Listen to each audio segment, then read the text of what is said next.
नमस्कार, आप सभी का स्वागत करती हूँ भारत 24 पर। मैं हूँ आपके साथ पूर्णिमा मिश्रा। वक्त है दहाड़ का। कुर्सी की लड़ाई अब जीने मरने पर आ गई है। मोदी को हटाने के लिए अब मौत की दुहाई दी जाने लगी है। कांग्रेस अध्यक्ष मल्लिकार्जुन खड़गे ने प्रतिज्ञा भी ले ली। जम्मू कश्मीर के कठुआ में कल प्रचार के दौरान खड़गे ने कहा कि मैं जब तक मोदी को हटा ना दूं तब तक मरूंगा नहीं। आखिर ये बात कहने की जरूरत क्यों आन पड़ी? मल्लिकार्जुन खड़गे 83 साल के हैं, बीमार हैं। कल कठुआ में भाषण के दौरान उनकी तबीयत नासाज हुई। डॉक्टर्स ने उपचार किया और उसके बाद खड़गे ने फिर से माइक को थाम लिया। ये कह दिया कि मोदी को हटाने से पहले मैं मरने वाला नहीं। उनके इस बयान से सियासी घमासान मचा है। बीजेपी की तरफ से सामने आए गृहमंत्री अमित शाह, उनके तमाम नेता। अमित शाह ने कहा है कि खुद प्रधानमंत्री मोदी हम सभी खड़गे जी की लंबी आयु की कामना करते हैं। हम चाहते हैं कि खड़गे साहब कई सालों तक जिंदा रहें और 2047 का विकसित भारत देखें। और इस पर खड़गे ने सोशल मीडिया पर लिखते हुए पलटवार कर दिया है। अमित शाह को अपने काम पर ध्यान देने की नसीहत दे डाली है। राजनीति में विचारधारा की लड़ाई अच्छी है और यही लोकतंत्र की खूबसूरती भी है। सत्ता आती है, जाती रहती है। कई साल तक कांग्रेस ने राज किया, आज कांग्रेस सत्ता से दूर है। मोदी तीसरा टर्म शुरू कर चुके हैं। आज से करीब 5 साल बाद अगला चुनाव भी होगा। अच्छी बात यह कि खड़गे बतौर कांग्रेस अध्यक्ष बीजेपी, मोदी और केंद्र सरकार के खिलाफ बातें कहें, लेकिन जीने मरने की कसम खाने का आखिर मतलब क्या है? बात यहीं तक नहीं है। पिछले कुछ सालों में नेताओं की भाषा बहुत तल्ख हुई है। एक दूसरे पर निजी पहले हमले आम हो चुके हैं। कभी इस जाति को लेकर, कभी धर्म को लेकर, कभी पारिवारिक मसलों को लेकर एक दूसरे को घसीटने का एक चलन सा आ चुका है। सवाल यह उठता है कि क्या सियासत में अब शिष्टाचार का कोई स्थान नहीं? क्या कुर्सी की लालसा इतनी प्रबल हो गई है कि समाज को दिशा दिखाने वाले नेता ही दिशाहीन हो गए हैं? क्या भाषणों से भाषाई मर्यादा लापता हो गई है?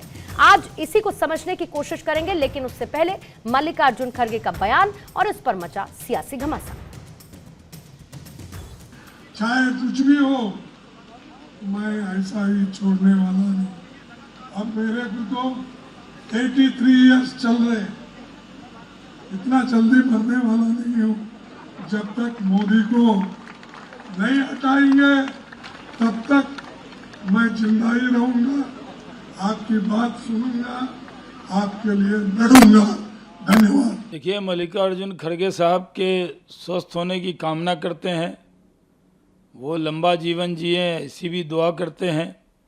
वो 100 साल जिए ऐसी भी दुआ करते हैं। लेकिन उनका कहना कि वो मैं तब तक नहीं मरूंगा जब तक मोदी को हटा नहीं देता हूँ।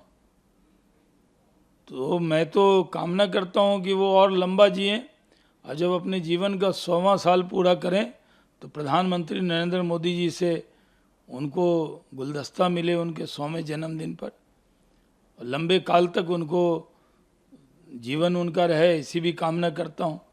खड़गे जी थोड़ा बीमार पड़ गए, उनको इलाज करना पड़ा, पर अभी ठीक हो गए हैं। चुनाव प्रचार में आ जाएंगे।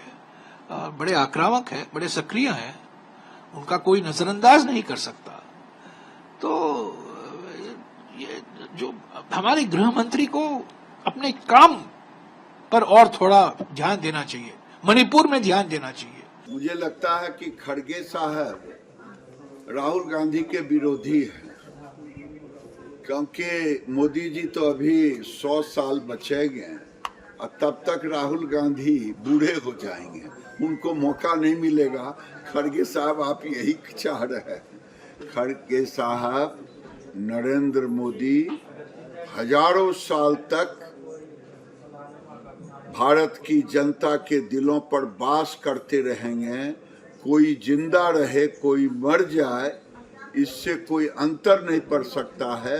मोदी जी वो व्यक्ति हैं जो भारत में गरीबों के मसीहा के रूप, हर कोई समाज का कोई सेक्शन आज संतुष्ट नहीं है।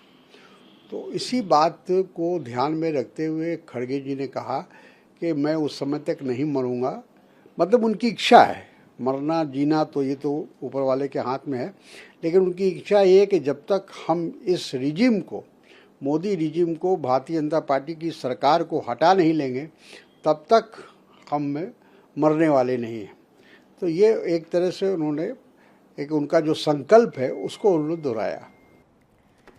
तो आइए जल्दी से सवालों का जिक्र कर लेते हैं और उसके बाद चर्चा की करेंगे शुरुआत। पहला सवाल आज यही है कि क्या निजी हमलों के बगैर राजनीति नहीं हो सकती है?